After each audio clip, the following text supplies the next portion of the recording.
We just wrapped up our live 12-team salary cap draft. Let's break it down. Up next on Fantasy Baseball Today in 5.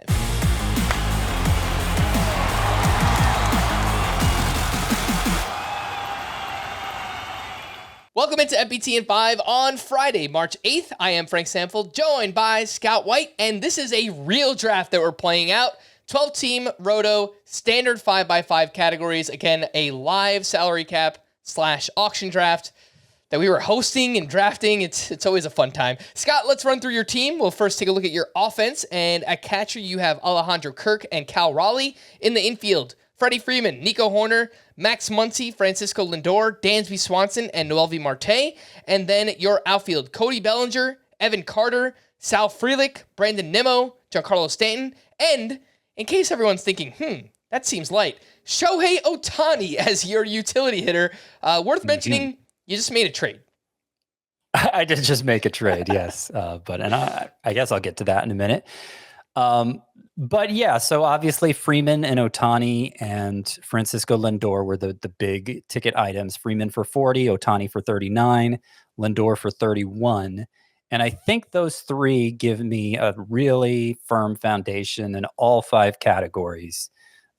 Freeman and Ohtani in that lineup are going to tons of runs in RBI. Freeman, the best batting average bet out there. Ohtani should be good for that too. They'll all give me some power. They'll all give me some speed. I was happy with that start. And then things got a little funny in the middle. So I really wanted to fill out my outfield because, as you know, I think it's the weakest position by far this year. But I had spent, a combined, what was it, $110 on those 3 players. So I couldn't spend that much in the outfield. I got Bellinger for 16. I got Evan Carter for 14. I thought I would keep doing that, keep getting outfielders I like in the $15 range. But then Nico Hoerner was going. It seemed like at the time, it seemed like one of the first discounts of the draft. I had him as an $18 player, I think, and I was able to get him for 17. And I didn't want to underdo it in steals. I certainly didn't want to underdo it in batting average, though I was already off to a nice start there. So I thought it was a reasonably good fit for my team, but it really handcuffed me after that because I just didn't have a single pitcher yet, and I didn't have enough money left I could afford to spend on hitting, considering. So I was kind of stressed there for a middle portion. I thought I overdid it with Hoerner. For example, Bryson Stott went for $11 compared to Hoerner's 17. And Andres Jimenez went for a ridiculously low amount. I think it was like $6 or $7. And that was just, people overspent early. So there wasn't enough money left when their names got called. It's just their names happened to get called a lot later than Nico Hoerner. So I wish I had anticipated that. It was not the ideal use of those dollars. And then I kind of did the same thing with Noelvi Marte for 8. Not that I think in a vacuum, 8's a bad amount for Noelvi Marte, but just given the way the dollar distribution was working in this draft, I could have done better with it. So I was a little, unhappy about it at that point. But then came that middle to late stage when the value started rolling in, and I saved enough dollars for that. And I just feel like I crushed it during that portion of the draft. That's when I got Dansby Swanson for $6, Cal Raleigh for $5, Brandon Nimmo for $4, Rhys Hoskins for $3, and filling all those spots for those low dollar amounts with players that I consider must start.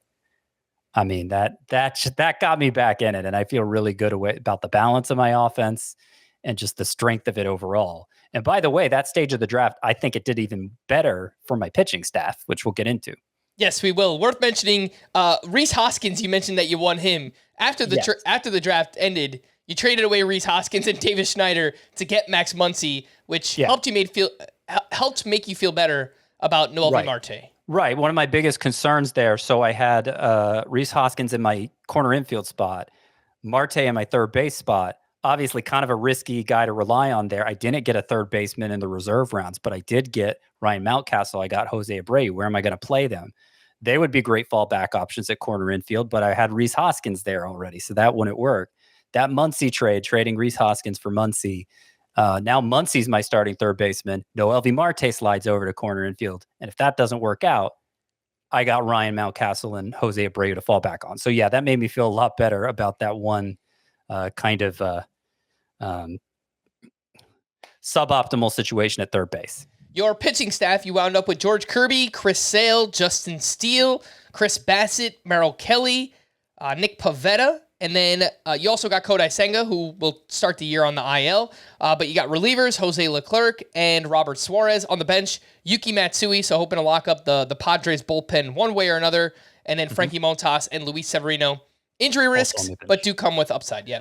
Yeah, so really happy with the way the pitching staff turned out, even more than the lineup. And it's kind of funny considering the way things started at pitching.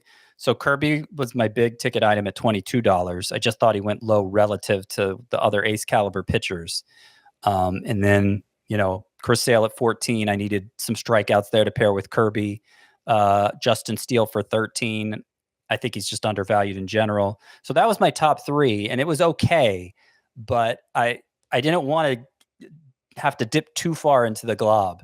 And again, this is where I crushed it during that middle to late stage with the pitchers in the $3 to $6 range, getting Merrill Kelly for $6, Chris Bassett for $5, Nick Pivetta for $3, who isn't safe, but I think has a lot of upside, particularly in terms of strikeouts. It's really the Kelly and Bassett ones as my fourth and fifth starters.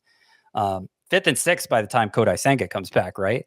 And I think I do have them in the glob, but I barely have them in the glob. They're like at the highest end of the glob, and I think they're going to be really reliable for me if the high end guys come through. And the fact that I got two what I think are closers there, Suarez and Leclerc, for a combined $4, that was also clutch at that stage of the draft. All right, and if you want to see the entire results, you can do that on the website at cbssports.com/fantasy/baseball. For more extensive fantasy baseball coverage, listen to the Fantasy Baseball Today podcast on Spotify, Apple Podcasts, the Audacy app, or anywhere else podcasts are found. Thanks for listening to Fantasy Baseball Today in 5, and we'll be back again tomorrow.